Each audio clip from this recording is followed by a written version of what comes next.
Hello everyone, welcome back to Larry's Anything Goes. Hopefully you're having a great day. If you've been watching Larry's Anything Goes programming, you know that we are not only providing great financial intelligence content as much as possible by interviewing other financial professionals, professionals in the travel industry, real estate industry, etc. and so forth, but we provide various services when it comes to specific products that we sell, from anything that you would actually find on Amazon or actually at Walmart, etc. and so forth. And we are actually providing specific products due to today's current crisis and whatnot to ensure that we provide the right services and products that you need at a reasonable price when it comes to medical face masks, when it comes to hand sanitizer, and when it comes to latex gloves and things of that nature, and etc. and so forth, toilet paper, paper towels. But we have what you need. Also, family, don't forget that Larry's Anything Goes is a part of an affiliate marketing network known as Gold Standard Partners, where you have the opportunity to buy cryptocurrency and allow others to invest with you as becoming an affiliate marketing partner. And obviously, if they purchase a package with the program, you're able to make money off their package purchases and make money off of their crypto purchases and things of that nature. If you want to join, please follow the links in the description, and I'll give you a call as soon as you sign up and purchase a package, and we'll go from there. But definitely, it's all about the best way to make money moves is to have currency with one another and to ensure that currency is always being spoken of on all levels, so it benefits everyone and not just one specific person. That's a lot of things that people forget about. So think about joining the program and we'll be able to go from there. But if not, either way, it's always appreciated. And thank you for watching. And hopefully you guys have a great day and continuously make money moves so you don't live broke like a fool. Take care. As you can see, with our various products, we have our financial apparel, as you see, wearing There's Anything Goes t-shirt, financial intelligence is sexy, face masks, latex gloves, things of that nature, to obviously ensure the safety of you and your family all at the same time.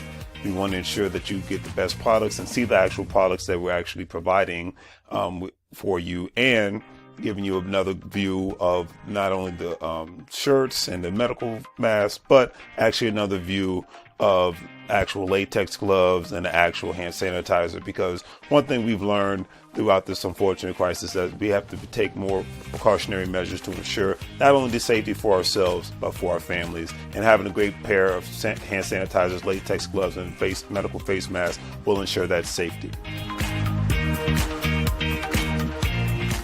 And with all that being said, hopefully you guys will check out our online store. We have the various products that you see here. With a couple of clicks, especially if you're paying via PayPal, it makes life that much easier for you to purchase our various products, especially during this unfortunate situation. You see the apparel from Larry's Anything Goes. We have the medical products when it comes to hand sanitizer, latex gloves, medical face masks, and things of that nature, and various other products. So please check out Larry's Anything Goes. Support small local businesses. We greatly appreciate it, and hopefully that you have a good day.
How goes the family? Welcome back to Larry's Anything Goes. Hopefully, you guys having a great and exceptional day. If you're watching, do the great thing, free things, like, share, and subscribe. I always greatly appreciate that.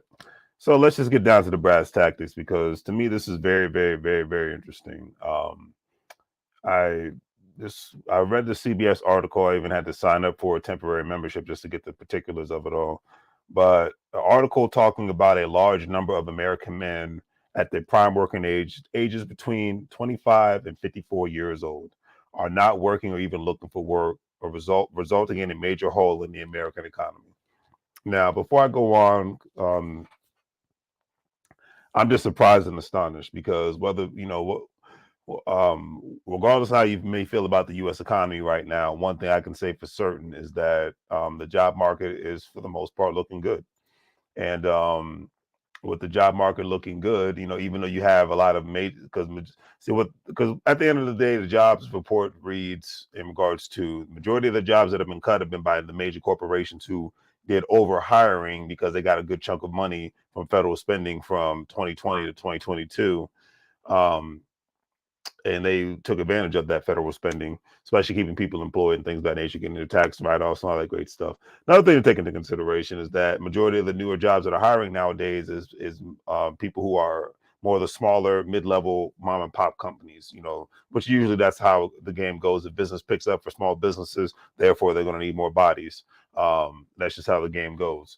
And they're not usually, small businesses don't overhire because they're only usually hiring people to meet the demand, and 90% of the time, especially in today's, for the last 10 to 15 years, they just usually get the 1099 employees, and they just have people who are self-employed contractors, people that know that they're not going to be at these organizations for too long, but they bring a specific skill set so that they can take it to various other different places and things of that nature. But yeah, ages between 25 and 54 years old are not working, even looking for work. And we're talking about able bodies. We're not just talking about people who might have a disability and they can't actually physically and mentally they don't have the mental or physical capacity to work a job. So that's just something to take into consideration. But it's crazy all at the same time because an article was like, in 1953, 98% of men in that age range had a job or were looking for one, and that number has fallen ever since. Today, 7.2 million men have essentially dropped out of the workforce entirely. And so there's various different reasons that the article goes into, but I'm going to give my perspective. So in today's world in 2023, you have a lot of men who, and I'm just talking about the men, you have a lot of men who, so from a positive perspective, a lot of men have done a great job in regards to, um, they've done a great job in regards to making a lot of passive income. So because another thing that these articles never really talked about is that the idea of work is totally different in 2023 compared to it was in 1993. Let's just, or 1983, or even in 2003, because there's been so many ways for people to pass down generational wealth. Number one, i.e., real estate, i.e., a business, or i.e., trust funds, whatever have you, insurance policies, things of that nature. Another thing to take into consideration. Um, a lot of people have done a great job of house hacking, where meaning that you buy a house, you rent out all the rooms and whatnot, and you essentially have your mortgage paid for because your tenants are paying your mortgage. I have a lot of friends that have done that, and they've prospered a lot. But a lot of people do that and not have a job. They like say if they worked for a couple of years, but then they're like in their 40s or 50s, and they're like, you know what? I'm just tired of working. I'm just going to rent out the rooms in my house and let these people pay my bills, and whatever money I can draw from either disability or whatever money I can draw from my 401k or IRA that individual retirement account that I contributed to, even though it might get taxed to death because I don't meet the age requirements, then so be it. And maybe they might do like food delivery on the side just to make some extra money, or do some Uber on the side just to make some extra money. We're living in a different, it's a different job market, different mindset, different perspective. Another thing to take into consideration is, it's like I was having a conversation today on Fatherhood University, and they were talking about, their father and grandfathers, how, they had men in their family and women worked until their 90s. Like it was a normal thing to work until your 90s and whatnot. When you just look at the time frame back in the 70s and the 80s, one gentleman was even like, yeah, his dad is retired, he's got his money's right, he's good to go, but he's bored with life because all he knew was working a job. Think about it. There's a lot of people who've actually retired in the last 10 to 20 years, and they're actually so bored with their life that they miss having a job. And they don't have to, financially, they don't have to have a job. Bills are paid, house is good, families are good. They don't have to, quote unquote, have a job. They don't have to want for nothing, even in these crazy inflationary times and whatnot. They don't have to worry about paying bills. They're not worried about getting evicted. They're not worried about getting their houses taken away from them. They're not worried about these things whatsoever, and they have the joy and the luxury of being able to just live that American dream. Meaning they worked their 30 to 40 to 50 years at a job or various jobs. They saved up and invested enough money. They might have been the last of those generations who actually had actual pension plans, whether they work for a government organization or corporation. And in retirement, they are literally bored out of their freaking mind. I've heard this story so many times, and I think it's the saddest thing on the planet. It might be a little bit off topic, but my mindset is, and it's like I said, I get it because it's different generations. The millennial, the 80s babies, us 80s babies, and everybody else that's coming up, it's to not have to worry about having a job and have your money straight is considered the new American dream in 2023. Before I even go on with any more of the data, it is normal for people coming out of high school, college, the military to be able to not have to worry about having a job. And what really did that, we all know what I'm about to say. What really did that was the freaking pandemic of 2020. More of us got to stay at home. People, whether they were working their job or people were getting unemployment, and everybody got that crazy little taste of freedom. Because to me, financial freedom has nothing to do with you looking rich. Financial freedom is living like in a sense, even though it was boring as in a sense, living like you don't have to ever worry about having a job again. Especially I was still working, but to the people who are on unemployment, and because they could not, because their job was literally shut down, whether they worked at a restaurant, whether they worked at a movie theater, or wherever they worked, the places where it was essential that in order for them to get paid, they had to physically be there.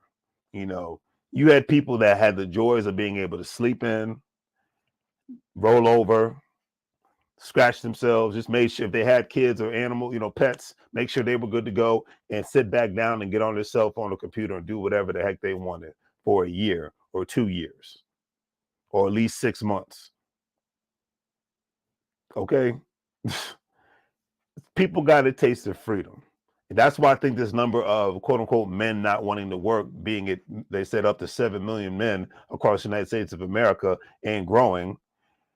That's just another thing to think about, but like I said, this is from a positive aspect of people who's like, yeah, people who like me use their time wisely and not just play around, was trying to get their hustle on, getting their online businesses going, or maybe even drawing up a business plan so that they could get some things cracking in order for them to ensure that they never had to go back to their job again. Or they just did the beautiful thing, which is the great thing in America to be able to do, is they turned their job into an option. Okay, when you got that's the beautiful thing of living in a capitalist country. You got freedom of choice. So if you create options for yourself, it's a beautiful thing.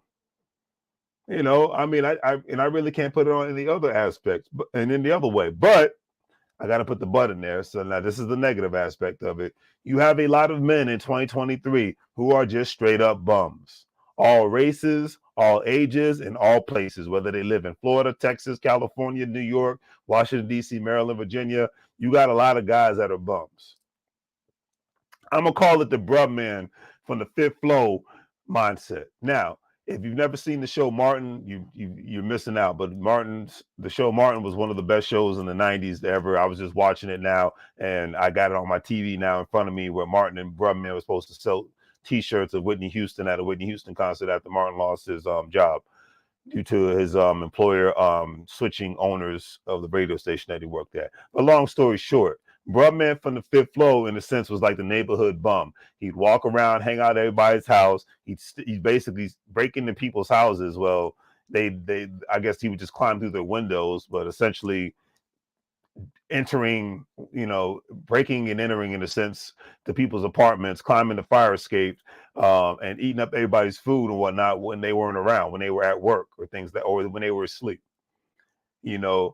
And it was one of the funniest characters on the planet. But in a sense, a lot of men have turned into today's Brubman. Lounging around, playing video games. And I'm not talking about the gamers who make money, and I'm not talking about the gamers who have jobs. I'm talking about the gamers who are bums. So that's why I said that. I know there's plenty of gamers who are millionaires because they make a lot of money, or even gamers that make a decent living, making $40,000, $60,000 a year, or making six figures a year by being a professional gamer. So I'm not mad at that whatsoever. So I'm talking about the people who are bums, who just want to play around and have fun, and that's it. They're not thinking about making money moves. They're not investing money. They're not getting any skill sets. They're not looking at life after playing video games. But because in any profession nowadays, you got to look at life after. We don't live in the era anymore of I'm just going to do this one thing and that's going to be that. You have to have a backup plan. You always got to have a plan. I was talking about this to my brother from another mother on social media today. He's talking about how $7, making 18 to $20 an hour in today's world, 2023, regardless of what state you live in, is literally like making $7 to $9 an hour. And I said that because, and I actually shared someone's post that posted that on Facebook, and I shared that post because I'm like, yeah, that's true. Because if your money is not right, it doesn't matter how much money you make, but because of the cost of living is so insane, even if you live in Texas and Florida, because everybody likes to title those states because of the no income state tax, it doesn't matter. The rents have gotten outrageous in all states. The cost of real estate has gotten outrageous in all states. And that's why, even if you're making that amount of money an hour, if you're not living in a one-bedroom apartment, and if you're trying to have a more than one bedroom, you better be having other incomes coming in from, if not yourself, then other people that live with you. That's where we're at in the United States of America. Regardless who's sitting in the White House, governor's house, and mayor's house, don't ever make that a political thing. This has been brewing through various different administrations. So as far as the economics of it, from the Bush, and I can just count from the Bush years on to now, because that's when I was an adult, and that's when I paid attention to politics. But yeah, if your money's not right, it doesn't matter where you live at. And if your money's not right, it doesn't matter how much you make, because it's not about how much you can make. It's about how much you can keep and how much you can invest. That's what this economic thing about the United States of America is all about. How much you can keep when it comes to money and how much you can invest. Because there's plenty of broke people who had access to millions and millions and millions of dollars, but they do nothing about saving for rainy day funds, and nothing about investing the money. And then number three, they do nothing about trying to turn that money into another stream of income, or get another skill set so they can obtain another stream of income in order for them to ensure that they protected themselves. And of course, if you have a family, protect your family, because they come first. These are just things to keep real and take into consideration, family. I cannot put it any other way. I really can't. I really can't. So that's just something I just wanted to say on that aspect. So, that's one of the take a swig of water. That's one aspect of it. You got too many guys out in today's world who want to be the Brubmans of society. It's just one of those things. They want to be the Brubmans of society, and I just got to call it like I see it. All right. Now, when it comes to the jobs report showing massive hiring in January, what experts are saying. Market pros weighed in on the whooping 517,000 new jobs created last month in January, a drop in unemployment rate to a level of 1969 levels. All right. The January jobs report absolutely blew away economists and market participants' expectations. U.S. total non-farm payroll employment expanded by an almost unthinkable $517,000. This is according to the Bureau of Labor Statistics. Economists surveyed by Bloomberg were looking for an additional 189,000 jobs last month, and they got an additional 517,000 jobs. At the same time, the unemployment rate hit a 53-year low, 3.4% down from 3.5% in December. Economists were expecting that unemployment rate to tick up to 3.6%. The surge in hiring comes despite signs of recession in parts of the economy, a series of high-profile layoffs in the technology and industrial sectors, and the Federal Reserve's efforts to weaken the labor market by aggressively raising interest rates. As to that last point, the shockingly strong January jobs report was another example of good news is bad news for equity investors. The three major indexes scraped lower at Friday's opening bell as labor market strength likely steals the Fed to maintain its hawkish stance on inflation. The Dow Jones Industrial Average, S&P 500, NASDAQ composite went on to finish Friday's session with losses. And that's just what it is at the end of the day. So you have all these, the interest rates are still crazy, but you still have, which is making it darn near impossible for anyone to get a good deal on buying a house or buying a car. But you can have, but people are working. So we're not at 2007-8 levels, at least not yet. But the fact that you have millions and millions of men that are not who are able bodies who do not want to work, it's just not a surprising because unfortunately, and if the ladies are watching, give me a perspective in the comment section if you're watching live or if you're going to be watching in the future. You have a lot of women in today's world, and I'm not trying to throw shade at anybody, but it is what it is. You have a lot of women in today's world who don't mind having a bum dude on their side. Now, a lot of women don't. Most of the females that I went to high school with, grew up with, in my family, they're not having no bum men around them. That's just not happening. So that's why I said. But I've seen a particular brand of females have, because they're tired of being lonely, that they will have a guy as long as he's willing to show them the love and compassion that they want in the bedroom and comfort that they need when they're, having a bad day or something, or even help them take care of the kids and whatnot. And a lot of instances, a woman will have a man live with them and stay with them, or even be in a quote unquote relationship with them, if they will do those things, fulfill the needs that's missing in their lives and whatnot, from a spiritual perspective and a compassion perspective and a relationship perspective. So that I can understand in regards to wanting to have that in your life, but I don't understand allowing that to happen in your life with a bum dude, because eventually, and this is just me, my perspective of females, I don't see a woman wanting to deal with a bum dude for too long. Eventually they're going to get tired of it. It's just like a guy that's in a bad relationship. Eventually he's going to get tired of being with the wrong woman, so I just leave it at that. But it is what it is. But you've been having a growing population. Heck, I even heard, like, especially like in certain parts of the South, I've heard the horror stories, like women will tell me, like, yeah, like men expect, a lot of men, not all, a lot of men expect the women to pay on the first date, and always expect the women to approach the man and whatnot.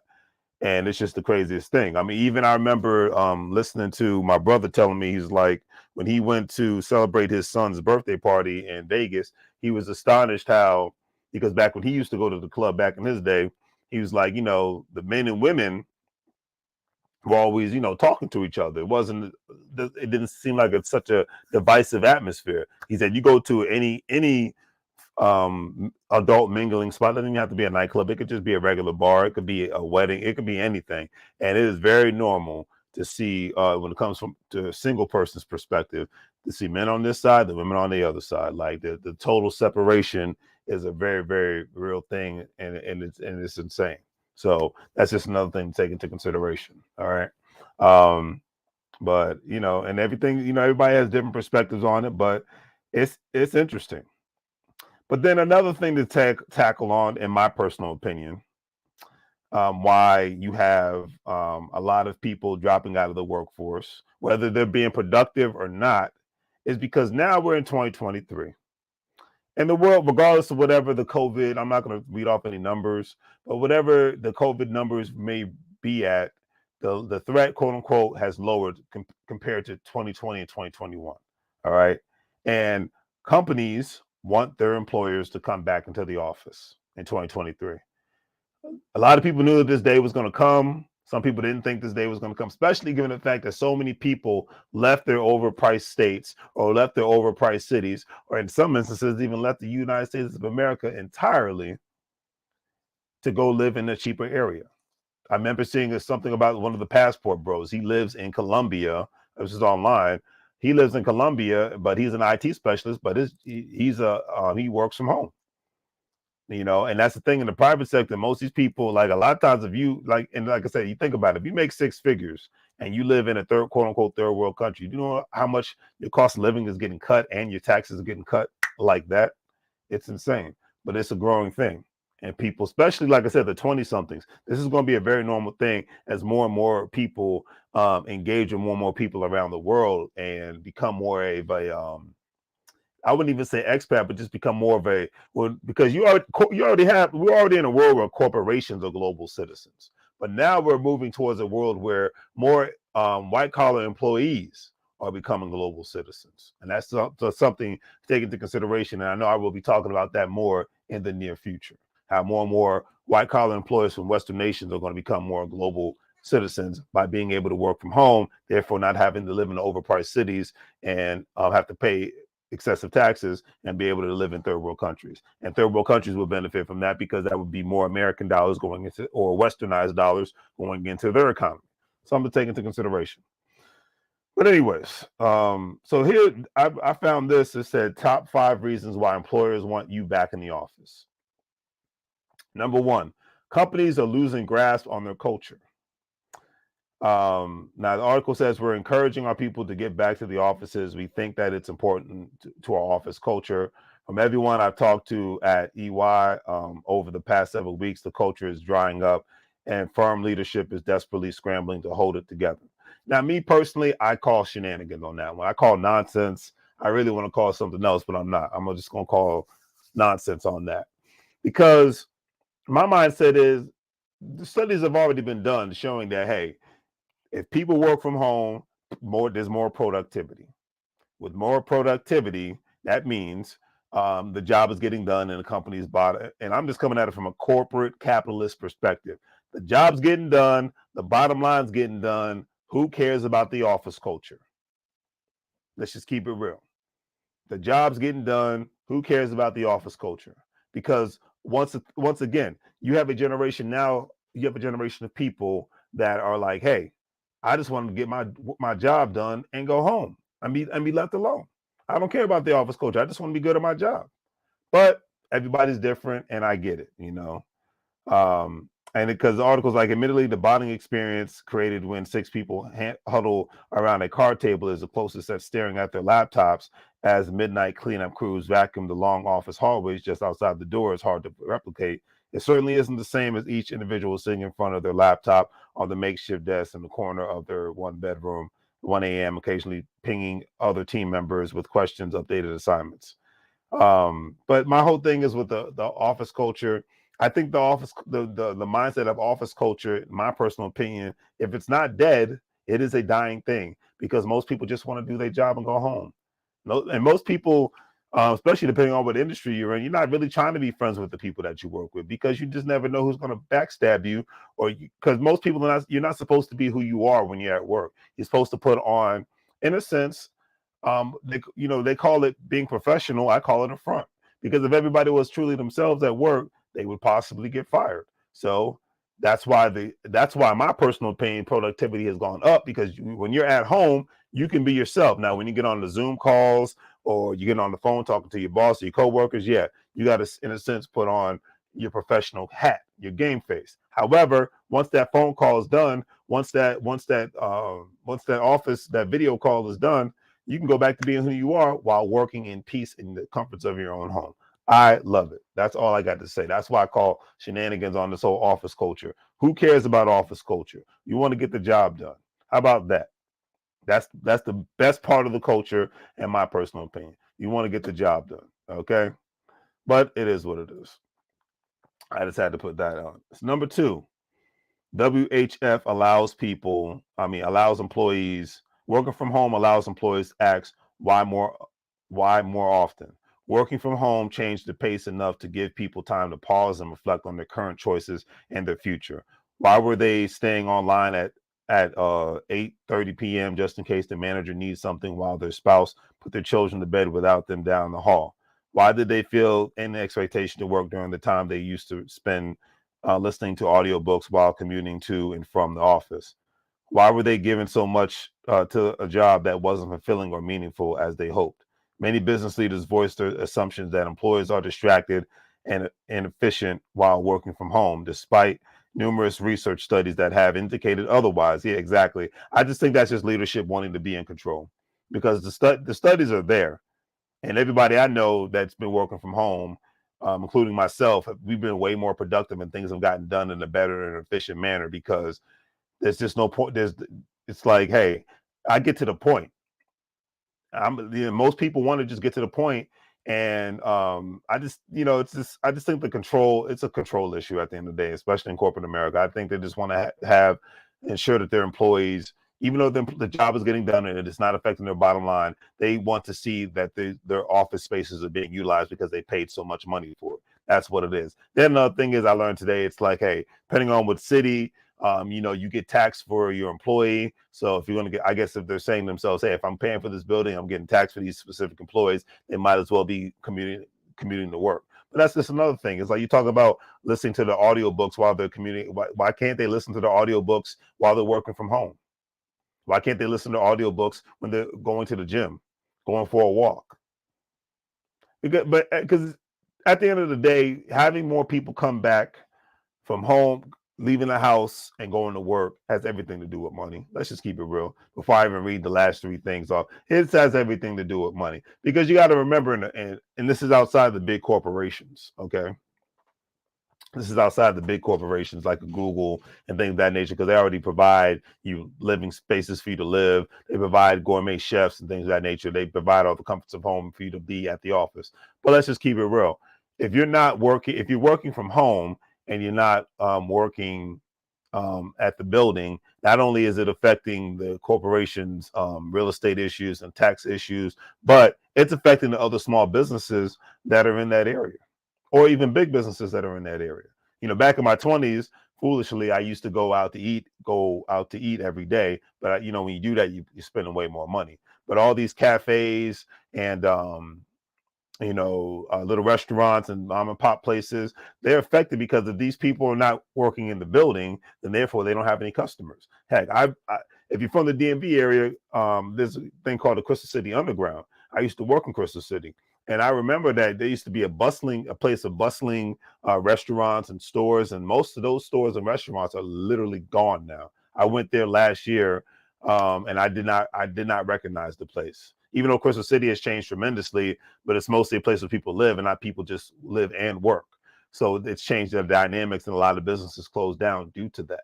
I noticed that. I was like, wow, I was amazed. But and that's just what it is. It's like, hey, you're not going to these restaurants. You don't have people. Even if you have a couple of people in the office, you don't have as many people in the office, so they're not making as much money. It affects those other businesses' bottom lines, and I'm sure that the businesses that have contracts with those buildings, those commercial facilities are probably like, hey, what's the point of me paying this outrageous lease if I don't have any foot traffic coming in here? I can't afford to pay the lease. And then another thing, take into consideration, knowing how lobbying goes, I'm sure that you've had a lot of corporations, you've had a lot of mom and pop businesses or corporations lobby their local their congress people or their local council person or mayor or governor, whomever, saying, hey, we need you to get more people to come back to work so that we can have customers again. And then another thing to think about it, if you're not driving your car that much, that's less maintenance on your vehicle. If you're not driving your car that much, that's less gas you got to put in your vehicle. A lot of people saved a lot of money on gas. I know I did during the freaking pandemic, and on maintenance costs during the pandemic because I was not driving my car that much. I still don't drive my cars that much right now because I have everything at with the convenience and the comforts of at my house. Something to take into consideration. As I said, I had to get that one off my chest. Everything in a capitalist society, I'm not saying anything wrong with this. It's about the money. Okay. They might try to put some fluff on it, but it's all about the money.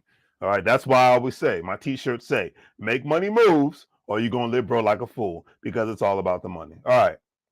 Number 3, lack of desperately needed on-the-job training for new hirees. Well, before I even read into this, here's a crazy concept. If you need people to come in temporarily to train the new people, then go for it. But that doesn't mean they have to be at the job all the time.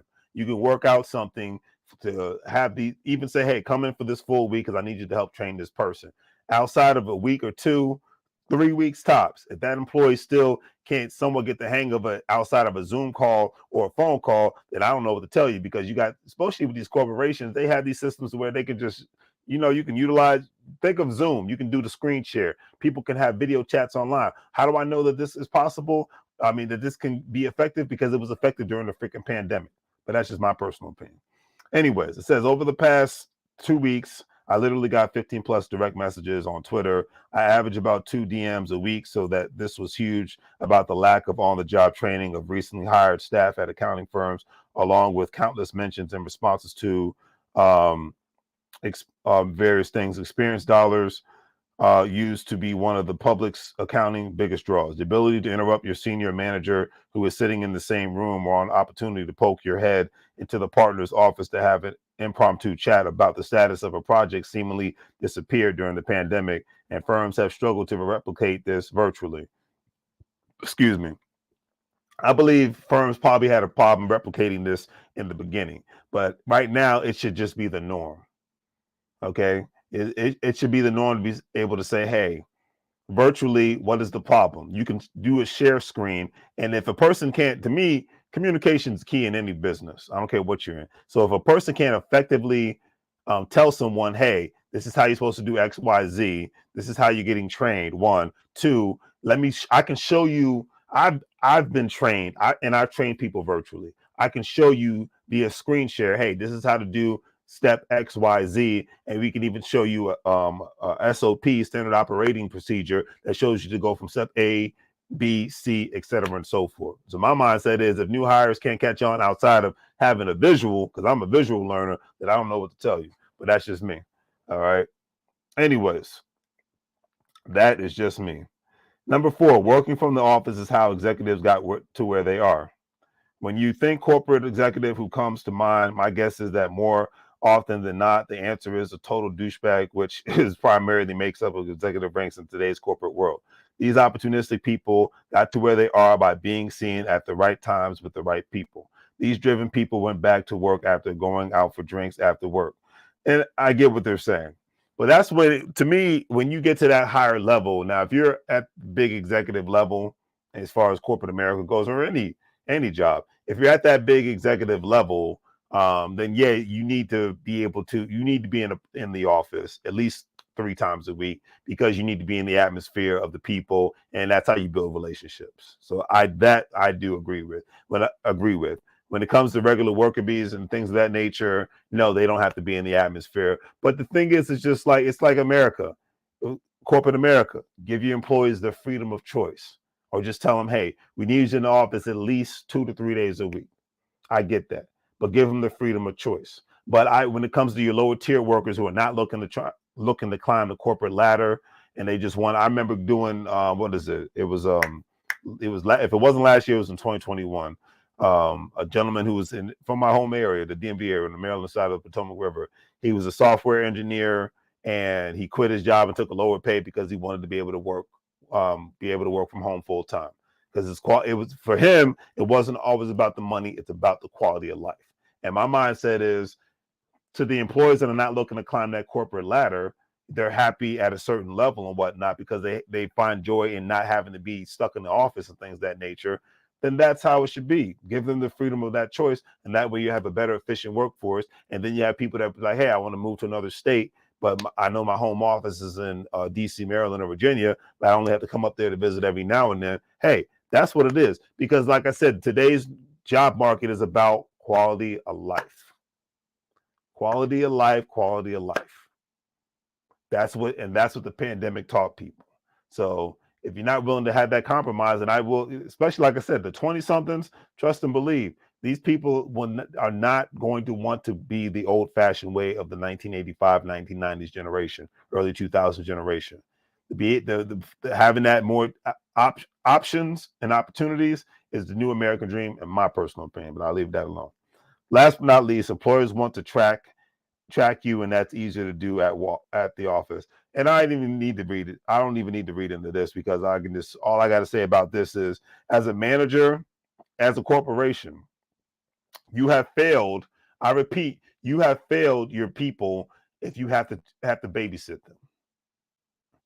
That is the old school fashion management way. Like I said, 1980s nonsense, and you have essentially failed your people as an organization if you have to track your employees. If you, as a manager, if you have to track your managers, I'll never forget working at a job. This was back in 2005, and this manager was so bored. She had too much time on her hands that she would literally go outside of her cubicle and stand on the floor and watch over her employees, stare at them like they were children.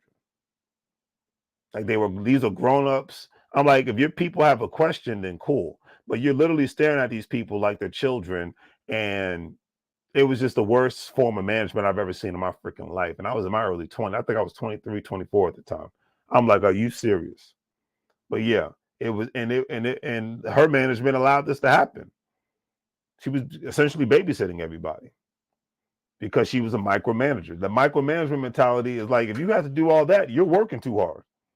To me, a manager is just supposed to be there to ensure that everything's getting done in an efficient manner, make sure timesheets are on time, doing performance appraisals, discussing goals and things of that nature, assigning tasks to your employees. But outside of that, if you got to constantly watch your people, watch what time they get to work, all this other, I'm just like, dude, you're babysitting. You have the wrong, you're in the wrong job, or you got the wrong staff.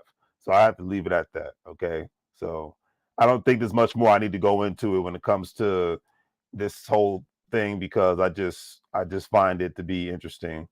I just find it to be interesting. And at the end of the day, look, I'm not mocking office culture, corporate culture. Like I said, I think it's a dying thing, but I think we are in the era of, there's some people that want to be a part of the office culture, and there's certain people that just don't. And current and future employers, when it comes to white collar jobs and people doing their job on a computer, they need to understand this. It's just like, look, your success is going to be predicated upon giving your people options. Government entities have had to figure that out, and corporate America is just going to have to understand that. It's not always about the amount of money you make. It's about the quality of life. And if people's quality of life sucks, it doesn't matter how much money they make a year. We see that with entertainers who make millions of dollars a year. We see that all the time. So I leave it at that. Okay. I really leave it at that, but it is what it is. It's like, to me, I'm not with it, but it is what it is. Corporate America is going to do what they're going to do. But this one last article that I found to be interesting. I found it very, very interesting, is that hold on a second. Of course, somebody wants to, you guys ever get this nonsense on what is it, on Instagram, where people just randomly just tag you on some nonsense? All right, so that's that. All right. Anyways, there's always a distraction on social media. That's why I try to stay the heck off of it, especially when I'm live. But I digress. But anyways, long story short, last but not least, this is a great article that I just saw on Facebook literally before I went live. And I just thought it was funny. I thought it was awesome. I love when I see these articles. 29-year-old known as a super saver earns $130,000 a year and plans to retire by 35. He says, I am in the top 1% of the most frugal people. And I love this story before I even read into it, because it's that FIRE movement. And I love the FIRE movement because these are people that are just doing a great job of increasing their income, increasing their savings, increasing their asset investments. And because they're doing that, they'll be able to retire on their terms. And they cut their cost of living down tremendously. A lot of them won't even have a car. They ride a bicycle and you save a lot of money when you do that.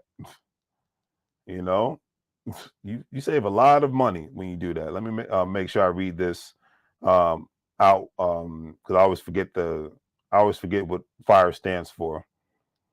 So hold on. All right, financial independent and retire early. That's what FIRE stands for. Financial independence and retire early. Okay, and that has been gaining momentum for a long, long time, and it's just going to continuously grow. And this gentleman sounds like at 29 years old, because retirement has nothing to do with age. It has everything to do with income. I will say that one more time. I never forget I heard this in 2019, because we've been sold on retirement has everything to do with age. No, it does not. Retirement has nothing to do with age. It has everything to do with income. If you won the lottery now, the full lottery, wherever you live at, and you do right by your money, you can retire then and there. Now, if you splurge it all, then yeah, but it has nothing to do with age. It has everything to do with income. Remember that. Don't ever let anybody tell you any different. That's one thing. That's one thing I will stand on some realness. Is retirement has nothing to do with age. It has everything to do with income. All right. But anyways, the gentleman Tanner Frill doesn't understand why anyone would need a budget. He says it never made sense to me. The 29-year-old tells CNBC, most people have a problem not spending money. We have almost the opposite problem.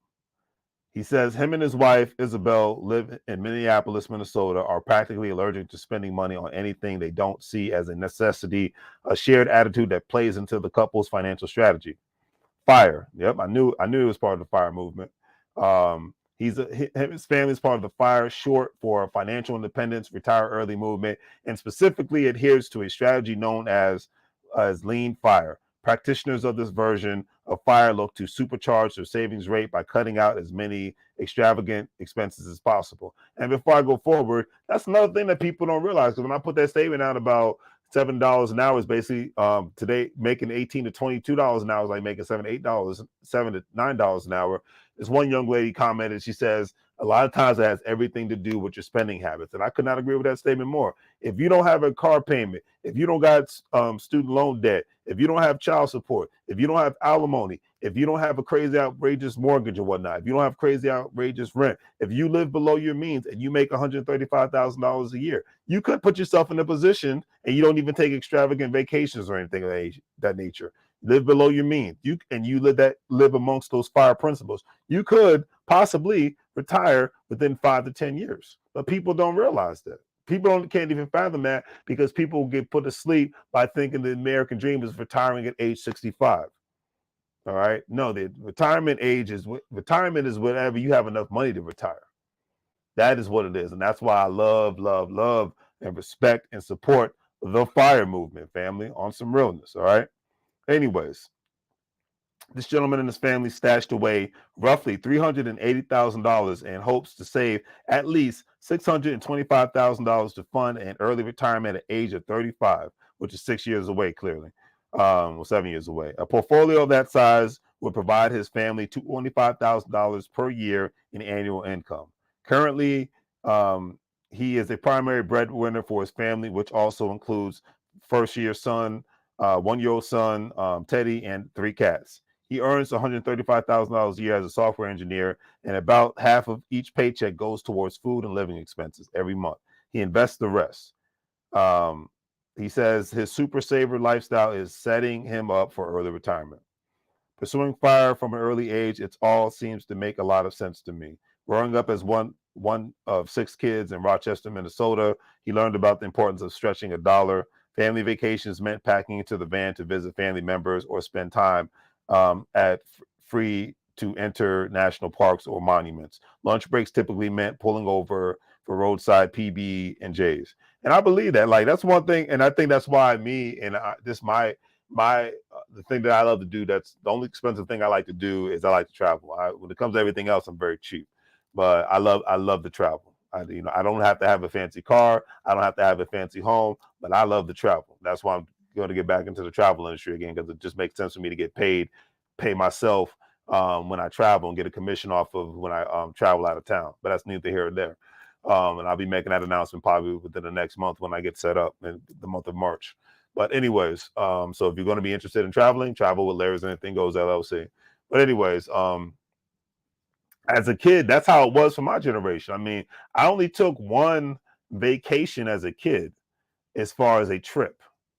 One vacation, and I'm talking about from the time I was born to the time I was quote unquote a legal age man at the age of 18. Every time we went out of town, it was to visit family in Richmond, Virginia, North Carolina, Connecticut. Those three places. I only went on one vacation, I remember, and that was as far as what I consider a vacation, and it was on a bus from Richmond, Virginia to Orlando, Florida.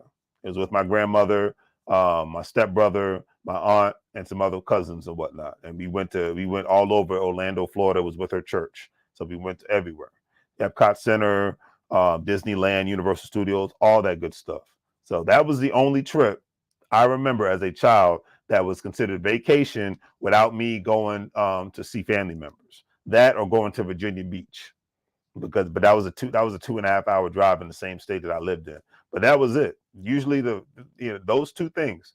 Every time that we went out of town, it was always to see family members. And now as an adult, I'm the exact opposite. When I go out of town, I go on, like I just came back from Las Vegas.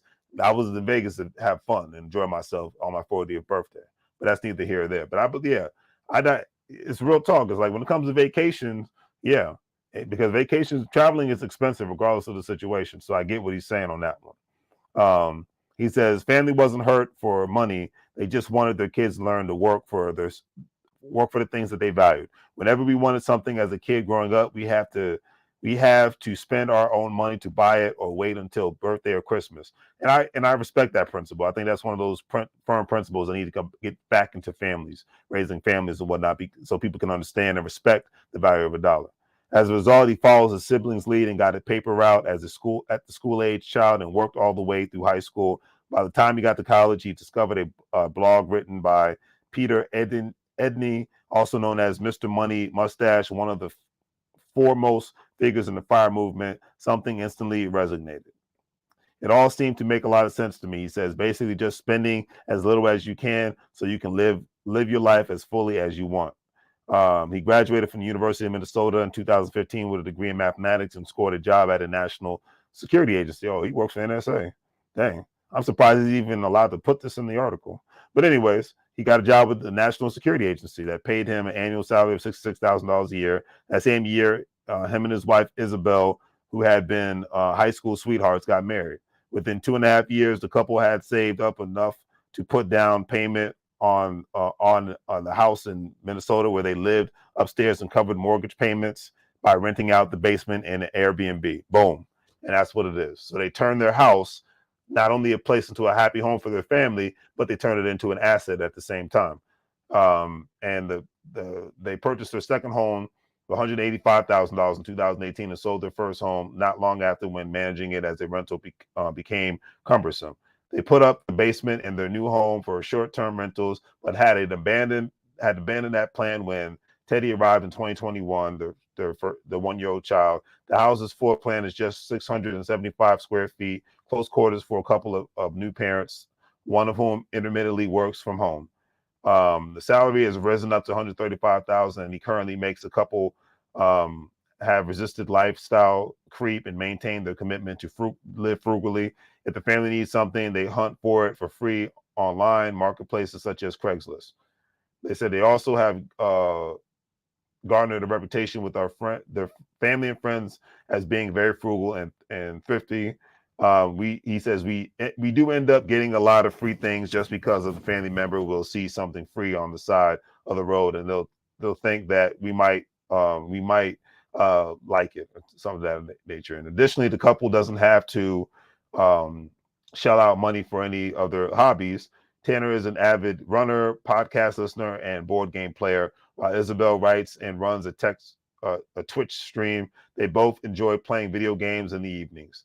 Plus, the couple have whittled their food and pet supply budget down to $200 a month. That says a lot in today's world, thanks to frequenting a food waste nonprofit to cover groceries. Okay, so that's what it is. It's like they got different ways to. That's the food banks and all that great stuff that will save you a lot of money.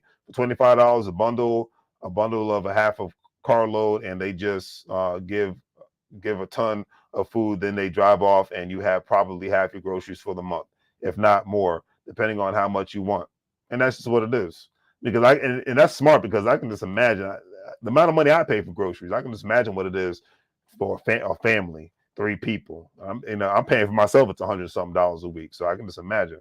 So at the end of the day, I got to give credit, love, and respect, and it just proves at the end of the day that if you have the mindset to get things done, then you can. You can really make things happen in this world. You really can. And because the thing is, their whole goal is to live off of $25,000 a year. It may not seem like enough, but he's confident that they can make it work. The figure assumes that the house will be completely paid off. Well, if you don't have a mortgage, it's a beautiful thing. Trust me. You just have to worry about the property taxes and the insurance. Um, and by then, he currently pays $11,000 a month in mortgage. So he has a low mortgage, homeowners insurance, property tax, and that he theoretically qualified for deeply discounted health insurance through the state of Minnesota.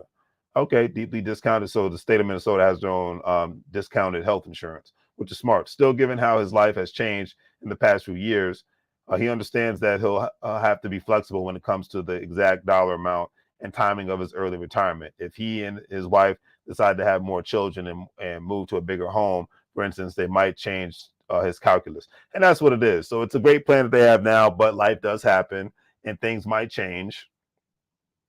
Things might change for him in the future, but he says when he hits $625,000 in savings, he doesn't necessarily plan to just switch a life of leisure. Retiring is not about sitting on your couch and watching Netflix all day, or going to the beach and getting a really nice suntan. He says it's about getting to do whatever you want in life. Exactly. That's what retirement is. That means having the power to walk away from a job that isn't bringing him fulfillment, or taking a gig that he's more passionate about, even if it pays less. And that's what retirement really is. To me, it's just like, it's not about you stop working. It's about you doing what you're passionate about, getting the job that you love and not worry about the pay, how much you get paid. Like I was listening to Fatherhood University. There's one gentleman, he walks away from jobs all the time, but he's passionate about teaching kids. He makes money in real estate, makes money with Bitcoin, and makes money in the stock market. That quadruples what his salary is being a teacher, but he's very passionate about teaching. That is the thing that people have to take into consideration. And when you're passionate about something, you don't work a day in your life, but that's still, like, I need to talk to somebody about that, but it still means you got to get your money right in another place. And sometimes it means you got to take a job that pays more, but that you're not passionate about, but for a couple of years, then you'll be able to go back to your passion because you get your money right, But anyways, the article ends on this note saying, ultimately, no matter what his retirement looks like, you can be pretty certain of things. The frugality isn't going away. And I respect that. He's like, the frugality isn't going away. In life, there's no short supply of experiences, and most experiences that will make you happy are probably free or extremely cheap. So, and real talk, I have to agree with that. The best things in life that make you happy are usually free or really cheap. That's just the things that even I've had to learn that in this life. You have to be able to enjoy and appreciate the simple things in life, and not just look for the expensive things and overpriced things in this life. I've had to learn that, and I think most people have to learn that all at the same time. So, it's just one of those, it is what it is situations, and we go from there. But I love it, and I love to see stories like that. And for the most part, that's all I have tonight, family. So, as I always say, hopefully you can do the great 3 free things and like, share, and subscribe. It's real out here, and like I said, to the men that are not, it's to the men who are not about being men and taking care of their families, I got nothing to say about you. I got no love and respect for you whatsoever. That's why I said I'm glad I was able to find this article before I even went live, because this man is taking care of his family. He's doing what's right. He's doing what's a necessity, and that's how it's supposed to be. You're supposed to take care of your family, especially if you have one, and go from there. Because nobody puts a gun to your head. We've been living in the era for over 30 years now, where you have a choice of wrapping it up and getting birth control, or even having medical procedures, or just being abstinent. It's just one of those crazy concepts, but it just might work.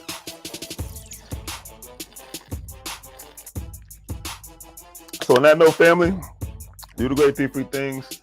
Like, share, and subscribe. Hopefully you guys have a great day. I'm glad I've been going live on Sundays now because I got more time to do it.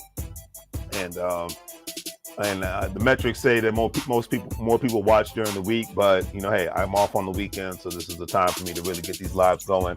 And I noticed that I'm not exhausted because I didn't work out, and my lives they last a lot longer now. So greatly appreciate that. Thank you for all the love, the people who watch.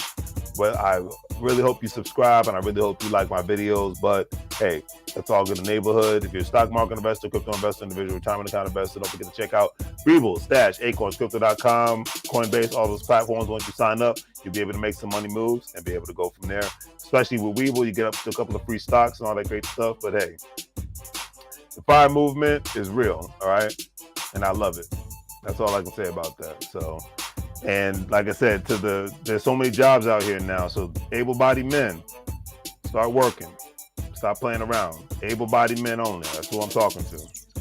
Okay? Get your work on, get your hustle on, because in today's world, you just never know when the opportunity is going to go away. All right? And I just got to keep it real on that note. Real talk. So on that note, family, as I always say, make money moves, or you're going to live broke like a fool. And as the good old Booker T. Washington would say in the game of life that we play on a regular basis.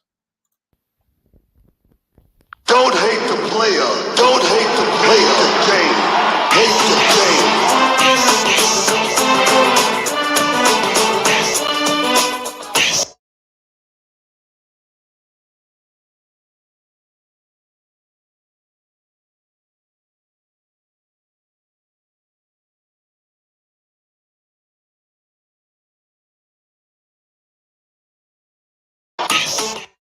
Don't take what I said as any disrespect or anything of that nature, but hey, grown man business is grown man business, and that's what we're all about. So on that note, family, I'm out. Take